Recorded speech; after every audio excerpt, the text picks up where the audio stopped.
महायुतीचे मावळ विधानसभा मतदारसंघाचे अधिकृत उमेदवार सुनील अण्णा शेळके यांच्या प्रचाराच्या निमित्तानं मी आज आपल्या समोर उभी आहे। माझ्या समवेत असलेले सर्व ज्येष्ठ सदस्य, सर्व गुरुवर्य, मान्यवर, मी नामांकित दिलगिरी व्यक्त करते। खरं तर मी अण्णाबरोबर जांभूळमध्ये सुद्धा होते। महिला भगिनींनी अतिशय उत्साहाने प्रेमाने स्वागत केलं। इथं सुद्धा ब्राह्मणवाडीमध्ये अगदी तुमच्या प्रवेशद्वारापासून या मंदिरापर्यंत दोतर्फा महिला संख्येने मोठ्या संख्येने उपस्थित होते। अतिशय प्रेमाने अण्णांचं स्वागत केलं। अण्णा, महिला भगिनींनी तुझं भाऊ म्हणून तुझ्या पाठीशी उभे राहून तुझं स्वागत केलं, पण तुझ्या लाडक्या भाच्यानी जास्त तुझं स्वागत केलं। हे मामावरचं प्रेम आहे। जिथं मामा म्हणजे मामा कामाचा आहे, त्याच्यामुळे लग्न लागून भाच्या तिने सांगितलं, पण आमच्या लग्नाची पॉलिसी मामा आहे, सासरी जाईपर्यंत हा मामा तुमच्या पाठीशी आहे, काळजी करू नका, तुमची सगळी जबाबदारी अण्णांनी घेतलेली आहे। खरं तर इतकं अफाट प्रेम क्वचितच एखाद्याच्या वाट्याला येतं आणि हे प्रेम आपण भरभरून अण्णाला दिलेलं आहे। 2019च्या निवडणुकीमध्ये सुद्धा मी पाहिलं, प्रचार सभेच्या शेवटच्या फेरीच्या निमित्ताने मी उपस्थित होते।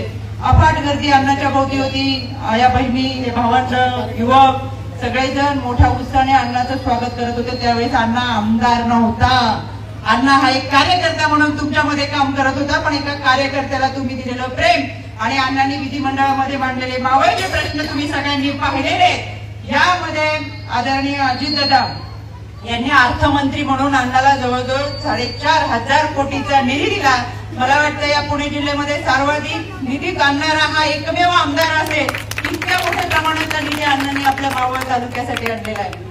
महायुती सरकारने अनेक योजना आणल्या। या योजना वाड्या, वस्त्या आणि पाड्यापर्यंत पोहोचवण्याची जबाबदारी अण्णांनी आणि सारिका वहिनींनी घेतली आणि तुम्ही देखील सगळ्या मायमाऊलींनी, बांधवांनी भरभरून साथ दिली। आपली लाडकी बहीण योजना असेल, लेक लाडकी असेल, पिंक रिक्षा योजना असेल, बचत गटांचं अनुदान असेल, अन्नपूर्णा योजना असेल, युवकांचा प्रशिक्षण भत्ता असेल, त्याचबरोबर रोजगार निर्मिती असेल आणि याबरोबर युवकांना मिळालेला रोजगार असेल, शेतकऱ्यांची झालेली वीज माफी असेल, या सगळ्या माध्यमातून खरं तर आपल्याला फार आर्थिक पाठबळ मिळालेलं आहे। महिला भगिनींना मला विचारायचे, किती महिला भगिनींना आपल्या लाडकी बहिणीच्या खात्यावरती पैसे जमा झाले, जर आम्हाला हात वर करून सांगा बरं। माझे पत्रकार बांधव इतका सुंदर फोटो, आमचा फेट्यामधला महिला भगिनींचा फोटो घ्या बरं, किती सुंदर दिसतात बघा फेट्यात, जर हात वरती करा। जवळजवळ 100% सगळ्यांना लाडकी बहिणीचा हप्ता मिळालेला आहे। म्हणजे सख्या भावानी सुद्धा भाऊबीजेची, दिवाळीची ओवळणी देताना मागं पुढे पाहिलं असेल, पण या लाडक्या बहिणींना महायुती सरकार, आदरणीय अजितदादा आणि सुनील अण्णांच्या माध्यमातून 7,500 रुपये खात्यामध्ये जमा झाले। ते तुमच्या हक्काचे पैसे आहेत आणि खऱ्या अर्थानं आर्थिक सबल या महिला भगिनी झालेल्या आहेत। शेतकऱ्यांची वीज माफी झालेली आहे। ज्यांचं 70, 80, 90 हजार वीज बिलं येत होती, त्यांची आता 0 वीज बिलं आहेत। आजपर्यंत असं कधी झालं नव्हतं। महायुती सरकारने या महाराष्ट्रातल्या 2,40,00,000 महिला भगिनींच्या खात्यामध्ये पैसे जमा केले आणि सांगितलंय, पुन्हा एकदा तुम्ही महायुती सरकारला राज्यामध्ये संधी दिली तर जो 1,500चा तुम्हाला दर महिन्याला हप्ता मिळतो तो 2,100 रुपये केला जाईल। त्याच्यामुळे तुम्हाला जर 2,100 रुपये महिन्याला हवे असतील तर तुम्हाला अण्णाला मतदान करावं आणि अण्णाला मतदान केलं तर ते महायुतीला जाईल आणि मग आपल्याला दर महिन्याला 2,100 रुपये मिळणार आहेत। त्याच्यामुळे या योजना तात्पुरत्या नाहीये। महाराष्ट्रातल्या 4,60,00,000 या महिला मतदार आहेत आणि त्या सगळ्याच्या सगळ्या या महायुती सरकारच्या बाजूने, त्याचा मला अभिमान वाटतो। कारण आमच्या महिलांमध्ये एक मातृत्व असतं, एक नेतृत्व असतं, एक दातृत्व असतं। ही महिला भगिनी स्वतःच्या कुटुंबासाठी कष्ट करत असते। अण्णा बोलत असताना मी माझ्या महिला भगिनीचे चेहऱ्याचे भाव पाहिले, अक्षरशः डोळ्यात पाणी आलं होतं आणि या महिला भगिनींचा भाव होता, आमचं लेकरू इकडे पडलंय, पण या लेकराला आम्ही इकडे सोडणार नाही, ही मावळची जनता अण्णा बरोबर आहे, हा महिला भगिनींचा शब्द आहे। जिथे जिथं मातृशक्ती आणि हे मातृत्व उभं राहतं, तिथे तिथं विजयाची पताका दिमागात डोलते आणि हे आपण 23 तारखेच्या निकालामध्ये दाखवून देतात, याची मला मनापासून खात्री वाटते। मी फार वेळ घेत नाही, पुढे मला रांजणगावला सभेला जायचंय, पण मी हे सांगायला आले, मी राज्य महिला आयोगाचे अध्यक्ष आहे, महाराष्ट्राच्या कानाकोपऱ्यामध्ये फिरते, माझ्या आयोगाच्या दिवाणी न्यायालय चालवते। या न्यायालयामध्ये मी आतापर्यंत 33,000 केसेस स्वतः सोडवलेले आहेत। कोणत्याही ठिकाणी महाराष्ट्रामध्ये रेप होते, गँगरेप होते, मर्डर होते, कौटुंबिक हिंसाचाराच्या घटना घडू दे, महिलांच्या बाबत अश्लील भाषेमध्ये कोणी शिवीगाळ करत असेल, अपमान करत असेल, तर माझ्या आयोगाच्या वतीनं त्याची दखल घेतली जाते. संबंधित पोलीस स्टेशन मध्ये कारवाई करण्याच्या सूचना दिल्या जातात आणि त्या कारवाईचा पाठपुरावा केला जातो. मला सांगायचंय, मी यांना मावळच्या कोथुर्डीची घटना घडली होती.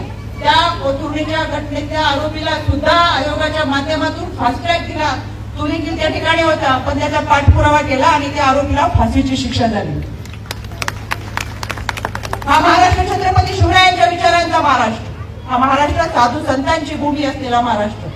कोल्हापूरच्या गोची गावामध्ये एक घटना घडली. 2.5 वर्षाच्या मुलीवर बलात्काराची घटना करणाऱ्या आरोपीला फाशीची शिक्षा आम्ही आयोगाच्या माध्यमातून सुरू. अनेक ठिकाणी अशा घटना घडतात, त्यावेळेस आयोग म्हणून आम्ही त्यांच्या पाठीशी ठामपणे उभे राहतो.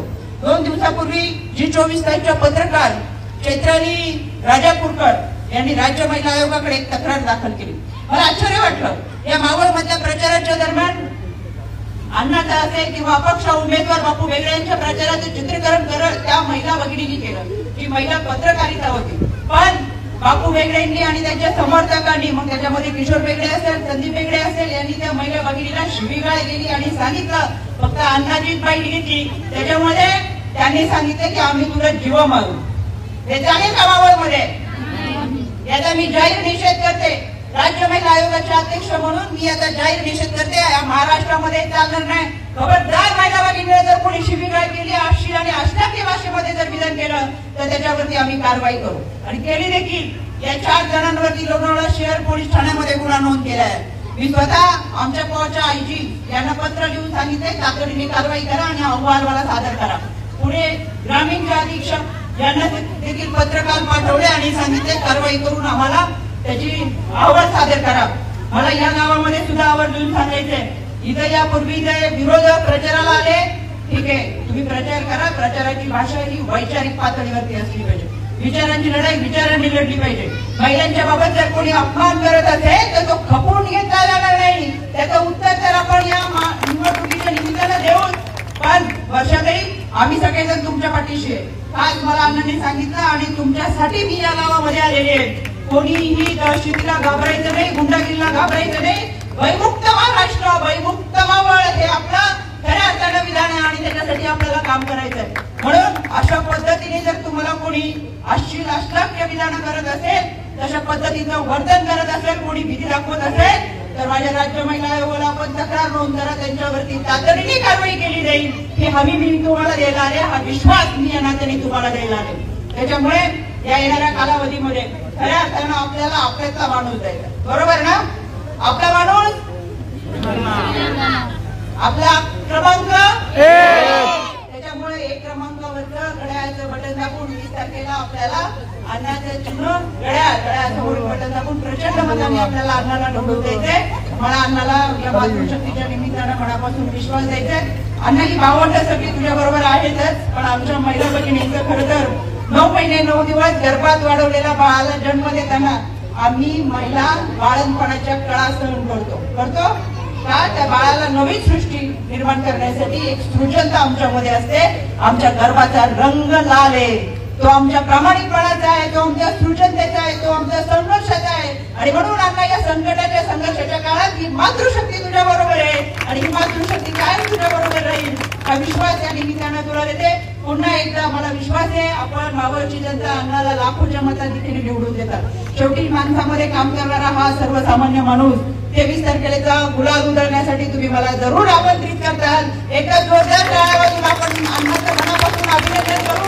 23 तारखेच्या निकालासाठी मी अण्णा मनापासून शुभेच्छा देते आणि हा निकाल या ब्राह्मणवाडीच्या जनतेने आताच दाखवून दिलेला आहे, त्याबद्दल तुमचे मनापासून आभार व्यक्त करते. इतक्या उत्साहामध्ये आपण सगळेजण उपस्थित राहिला. महाराष्ट्रामध्ये मी गेले महिनाभर फिरते, पण असा उत्साह मी कुठं पाहिला नाही. तो ब्राह्मणवाडीत पाहिला आणि तो मला मावळमध्ये सगळीकडे पाहायला मिळतोय. पुढे एकदा आपल्या सगळ्यांचे मनापासून आभार व्यक्त करते आणि 20 तारखेला क्रमांक 1 नंबरचा माणूस. धन्यवाद. जय हिंद, जय महाराष्ट्र, जय महायुती.